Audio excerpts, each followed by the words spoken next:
Opande joined the military in 1964 as a cadet officer. He went for his cadet course in Sandhurst Military College in Britain. When I was young, I wanted to become an askari. And yes, I also wanted to join the army and the police and whatever. And it was my dream to attend Sandhurst.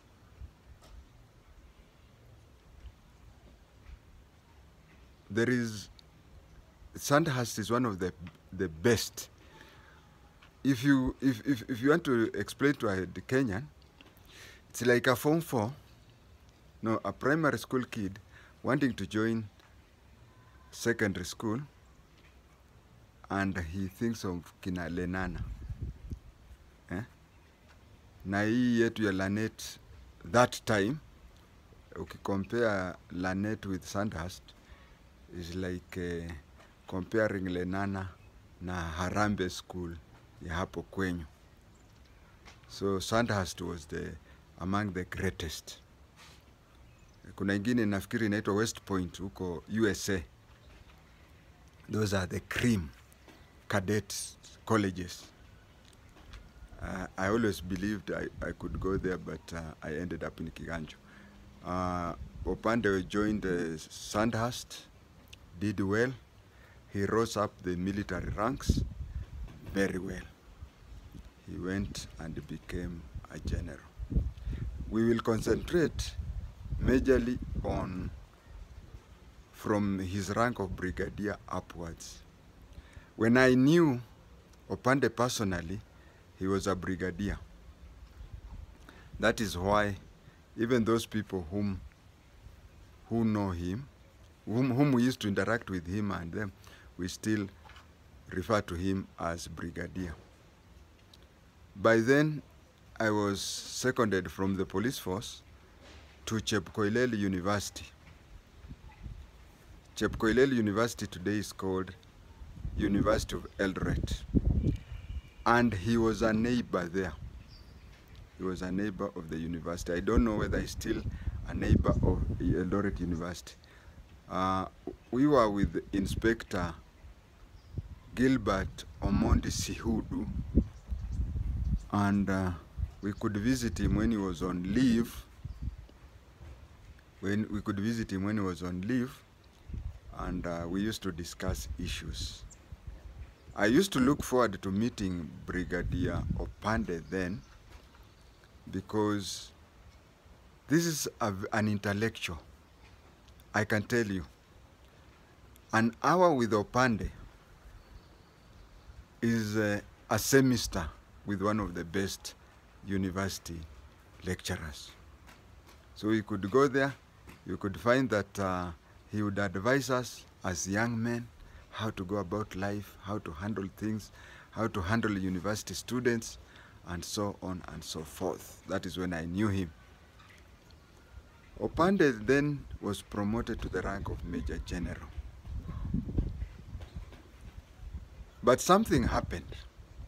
You know, they say that there's a time when all gods gang against you. Opande is one of the officers who was qualified to be a chief of the defense force.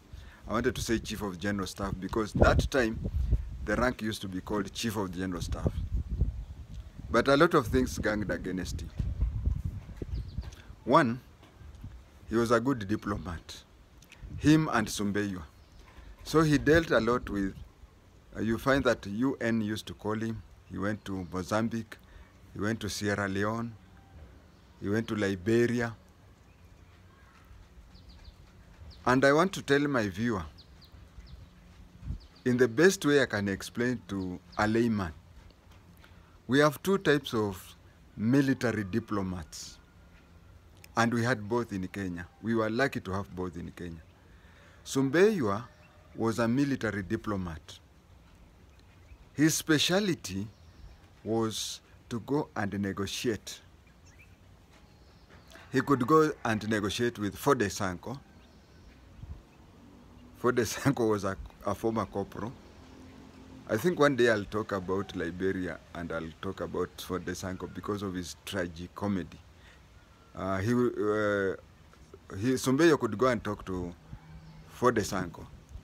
He could go to talk to Sese. He would go and talk to Charles Taylor. He would go and talk to whatever. He's a military man, yes. He's in a suit. He negotiates with those people. But then when it comes to implementing, it has been decided that military officers be taken there. Now, a person of the, okay, Sumbeyo was a rank ahead of, but you see both were generals. He was a 2-star and Opande was, he was a 3-star, Opande was a 2-star. But then when they went out there, everybody was dealing with this speciality. Driver anapeleka gari ikiharibika, mechanic anatengeneza. Driver anapeleka gari ikiharibika, mechanic anatengeneza. So you find that Sumbeyo could go there and sit with the rebels, talk to them, Fode Sanko, Sese, Charles Taylor, Kinanani. But when it came and it was decided that by UN that we need 3,000, 4,000, 5,000 soldiers, and who is going to command them? It is Opande. Why? Because we are now taking soldiers to, we are now taking police officers to Haiti. You know, you are a police officer in Kenya, but you see, working for the UN, let us forget about pesa ilatapata mingi. When you're working for the UN, you have to adapt a very different type of policy. And if you are an army person and you're going to work for the UN, you have to abide by the military code of the UN. So who was best to do the military code of the UN? None other than Opande. He would head a military contingent of different people. He would have where he has officers from Bangladesh, he has officers from Nigeria, officers for whatever, and they respected him, and he knew how to handle those people. You see, that is a talent. I admire him. And then on the same time, he knew how to go and confront the illegal roadblocks. If you go to YouTube, you'll find there's a young man who used to call himself General, 1-star General, and used to put on a cape with 1-star, cape like kama ya GSU. And you know, I've told you that tulikuwa tunakaa karibu na yeye. Ukianza kuongea kitu, you know, there are those people who cannot reason. We understand. People, we hatuna akili the same. But we have people who refuse to reason. Opande can't stand that person. He gets annoyed. So, alienda anakuta kijana anajiita brigadier, ana 1-star general, akona roadblock. You utawatch. I think it is a KTN thing. So he's somebody who could know how to handle rebels, how to handle child soldiers. If you compare him with Sumbeyo knew how to talk to the rebel leaders. But when it came to the child soldiers at the ground, Sumbeyo could not handle them. So Opande could do Sumbeyo's work, but Sumbeyo could not do Opande's work. Let me not repeat that for another time. So he used to do that, and he used to negotiate. Like there's a time the UN agreed to pay for every firearm, surrendered, somebody was to be paid so much money. And he went there and used his name. You see, there are these people, siku moja tafuta nafasi ukae na Opande. You'll feel what I'm feeling. There are those people, ukikaa na ye, you feel an aura of something. So unakaa na Opande, sasa child soldier, unaambia Opande, surrendering guns sio shida. Then Opande says, do you trust me? Say, I trust you. Give me the gun. Because it was nipe nikupe. Unapeana gun, unapewa pesa hapo hapo. But you see, him when he boarded a plane going to that outpost, he was surprised that these people were rioting and they had been paid. So he was told that they had been paid when they had not been paid. So he went to the ground. Sasa ni nini? Watu wanasema, you told us, wewe, general. You told us that we give out the guns first and then we will be paid. I said, yes, that is. In fact, I even admitted to them that when I was coming to see you, I was shocked because I understood you had been paid, but you are still rioting. They said, no. And he said, give me time. Yeah, that is Opande. He tells somebody, even the person na roho ngumu, anamwambia, give me time, you'll get your money. He boards an helicopter, goes to the finance officers of the UN. Hii manene wa Kenya muna complain, oh, corruption. It is there. Hata labda in heaven kuna corruption. There's a pope who was killed because of corruption. He went and akaanza kuchunguza vitu Vatican. I think he stayed a few days and died. So corruption is everywhere. He went and met those UN people. Sasa nyinyi, money came from New York. Ya kupatia, sijui nini. Do you know what security-wise you are doing? Can you go and pay those people immediately? That was Opande. Hana pande ingine. Opande hana pande ingine. Yake ni straight. Then he came back to Kenya. There was a vacancy for the rank of Lieutenant General, Army Commander. But you see, I said a lot of things ganged up against Opande. He was to be the Army Commander, but you hear the name, Opande. Muti Anyakachi. And you see, Moi didn't want a Nyakachi person there. So he was to retire as a Major General. But when he was to retire as a Major General, the UN called him. Hey, kumewaka moto. Na hii kazi, ni Opande peke yake, anaweza hii kazi. Worldwide. Yeah.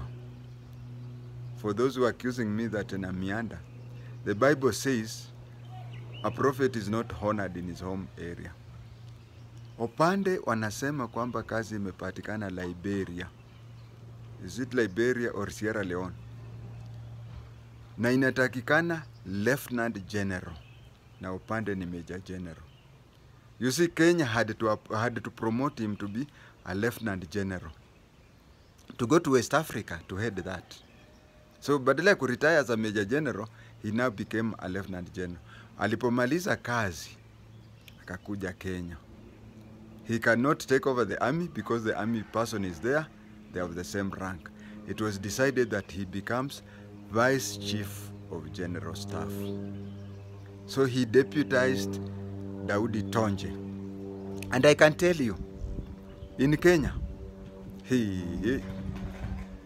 my generals wazuri ni wachache. But two of them, JI-TENGE and Daniel Opande. Hao ndio maskari, hao wengine, yeah, lakini hawa ndio. So, there was, wanasema all animals are equal, but some animals are more equal than others. All generals are good, but some generals are better than others. Opande, Tonje, and others. Then there is this Muluya Major General who coordinated the American embassy. Yeah, they are there. Nikikumbuka, I don't want to eat into your bundles. So Opande was deputizing Tonje. And I know Tonje. And we all know Tonje.